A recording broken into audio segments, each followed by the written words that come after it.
Triggers. We hear about that all of the time. We see trigger warnings before we read something. You may even use that term loosely, like I was triggered. And today I want to give you a real understanding of what that means, what is actually happening inside of your brain and your body, and give you some really important emotional regulation strategies that you can use in your life to heal and combat triggers. So if you are just as excited to get into that as I am, please give me a like on this video. If you don't know me, my name is Kristin. I am a life and relationship coach as well as a clinical hypnotherapist. So make sure that you subscribe to my channel for new content every single week. The truth is, the person that masters their emotions masters themselves. It is so important. That is why emotional intelligence and really what I call emotional integrity is such a vital part of the work that I do with my clients and work that you need to be doing in your own life on your way to self-mastery. So let's get right into it. What is a trigger? Now, you may hear all kinds of different things, but I think the most simple way that we can really put it is that a trigger is when you have an emotional reaction that is out of proportion to the current situation. An example of that would be, let's say that you just got into a new relationship. It's relatively new, but you guys have been getting along really well. Communication is on point. You're feeling really, really good about it. And then one day you text him, try to contact him, and he doesn't get back to you in that usual time frame. Maybe hours and hours go by, and instead of maybe thinking, oh, he could possibly be working, or there could be 1,000 reasons why he isn't getting back to me, your mind goes to this negative thought loop of, oh my gosh, he's probably cheating on me. I knew that he couldn't be as good as he was.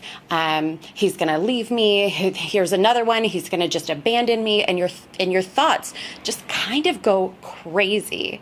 And what is happening inside of your body and your brain is that you are presented with this stimulus that looks really familiar to maybe something that happened in the past. And in that moment, all of those past memories, those past feelings, the past emotions all come rushing right into this now moment. And you are emotionally dysregulated. Essentially, your nervous system is overreacting. It perpetuates that feelings. The thoughts that you're having continue to perpetuate that feeling, and it just becomes this really overwhelming loop. And if you are starting to get a really clear picture here of what I'm talking about, you've experienced anything like that before, go ahead, leave me a comment, and let me know what your experience has been like. And since you are dysregulated, the question, of course, then becomes, okay, how do you stop this? How do you regulate yourself, your emotions, and really your thoughts when you get yourself into a situation like this, or possibly even prevent it from getting to the point where it really is that bad? So now we're going to go into some emotional regulation strategies that you can use in your everyday life. The first thing that I really want to hone in on is becoming consciously aware of what is happening. You really cannot make any positive changes in your life without acknowledging, without that consciousness of what is happening. And because you can become consciously aware when you are starting to feel that emotional dysregulation, when you know that you're having that heightened response to something, that's when you can take charge of it. That's when you can make the shift. In that moment, when you start to feel that rise of emotion, you can slow down in that moment. Like, take a minute, right? Don't just react to something. Don't just let it go off the rails. Here is where you can empower yourself to just slow down and really get curious. Start asking yourself some questions. if you're feeling, okay, this reaction that I'm having is out of proportion to this situation, some questions that you want to ask yourself: am I actually upset about what is happening in this moment, or is it related to something else? Like with that example that I gave you, is that actually what you were upset about? Or was that based on past relationships, past people that have abandoned you, past men that maybe have cheated on you? All of those experiences, was that actually wrapped up into what was going on in that situation? Are the thoughts that I'm telling myself true? Is what I am currently thinking the absolute truth? If not, what is true? Could anything else possibly be true? Do I know the truth? This sort of questioning is what I call being in emotional integrity, meaning that I know that this emotion is coming from this situation or not. Because when you're out of emotional integrity, you can project all kinds of past and all kinds of different things that you don't want to on the current situation and really blow it all out of proportion. For some people that can become really aware of what is going on, that sort of talking to yourself and really breaking it down can be enough to sort of talk yourself down off this trigger. And another sort of strategy that ties into this questioning is active journaling. This is something else that can really help you to regulate your emotions in a time of distress rather than lashing out or reacting to this moment in that heightened emotional state. You can pull out a pen and a piece of paper, and you want to do it with your own handwriting, because there's something really soothing about seeing your own handwriting and allowing stuff that might be stuck in your subconscious mind to just kind of throw out there on paper. So you can take those questions, you can start writing your answers to those things. You can start exploring, what is this really about? What am I actually feeling? Is this even a reaction to this situation? Right? And just let it all out. Really, the key with journaling and doing any of these strategies is that you do it until you feel the shift. It isn't enough to just start to do it and then maybe get frustrated and allow the emotions to take over. You want to do it until you actually feel your nervous system go from that crazy sort of hyper-reactive state back into a more relaxed state where you can have clear-minded thinking. And I also want to mention that some triggers are implicit, meaning that we don't have a specific memory or a specific instance that is tied to that trigger. That can happen if you're somebody who has maybe been through a lot of childhood trauma or things that have happened in your life that your conscious mind has kind of purposely not allowed you to remember the clear picture, or a number of different reasons that memories are really just implicit. Really, our subconscious mind takes in so much information that we are not consciously aware of. So you can be taking in some information, not be consciously aware of it. That can also cause a heightened emotional state.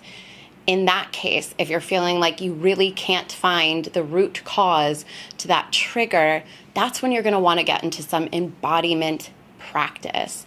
This is where breath work, and particularly deep belly breathing, is so important. You want to get yourself just quiet and take deep breaths where you're really expanding out that diaphragm, feeling your abdomen fill up with all of that air, literally starting to feel that in your body, becoming consciously aware of what your body is experiencing. And when you breathe it out, letting every little ounce of air out. And again, you will do this deep belly breathing and letting all of that air out, just like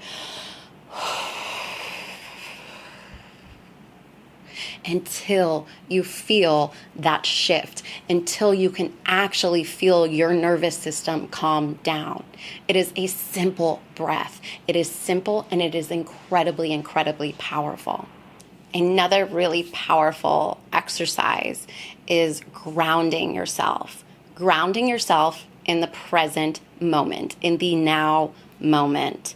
Some things you can do to ground yourself are quite literally just feeling your feet on the ground, just feeling whatever you're standing on and putting concentration and energy. What does the floor feel like underneath your feet? You can even do this right now. Do it with me so you can really experience what this is like. What does that floor feel like? Because I know that you were not feeling it before I started talking about it, right? Feel that support that is coming up from the ground. If you're sitting on a chair, what does that feel like underneath your sit bones?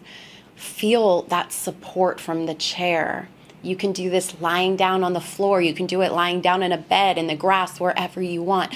Allow yourself to be held, to feel the feelings of literally being held by the earth, by the energy, by gravity, by all of the beautiful things that exist in this world to keep you safe. Pause. Allow yourself to feel those feelings. It will take you out of that trigger into the present.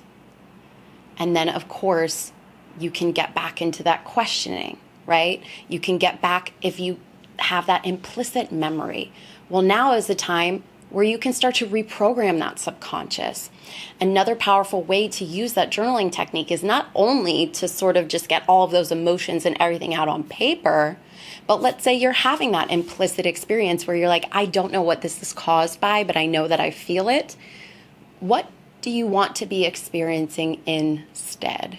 What are the other possibilities of truth? What are some positive affirmations in that moment that you could tell yourself? Some empowering things that you would rather believe about yourself, about another person, about life.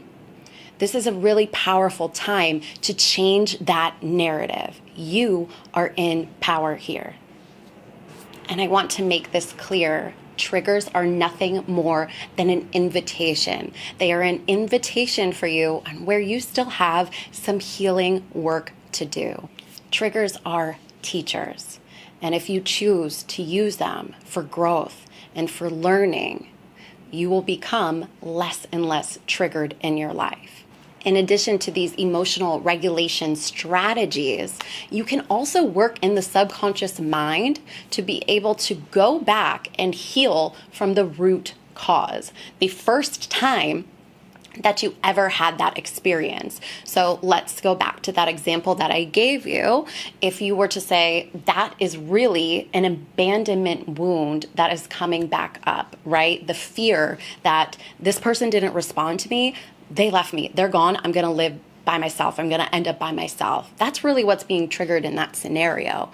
We can do the work to go into your subconscious, figure out what experience, that emotion, that belief, that limitation that you have put onto yourself and in your mind, when that first happened in your life, and clear it from there. That's going to serve to take the charge out of that for you. That is why subconscious mind work is so, so powerful. I love to do that through a mixture of hypnotherapy, timeline therapy, and Psych K, which is psychological kinesiology, which is an incredibly powerful tool for all of this. If you are interested in coaching with me, I will put the application link in the bottom of this video. I also have a great and powerful meditation completely free for you to download that will allow you to disconnect from the places that you've put your power in outside of you, reconnect it back to you. So go ahead and download that now. Again, that is going to be in the description box. As always, thank you so much for watching this video. If you loved it and you knew somebody else who might benefit from this information, I ask that you please share it. Don't forget to subscribe to the channel for new content every week, and I'll talk to you soon.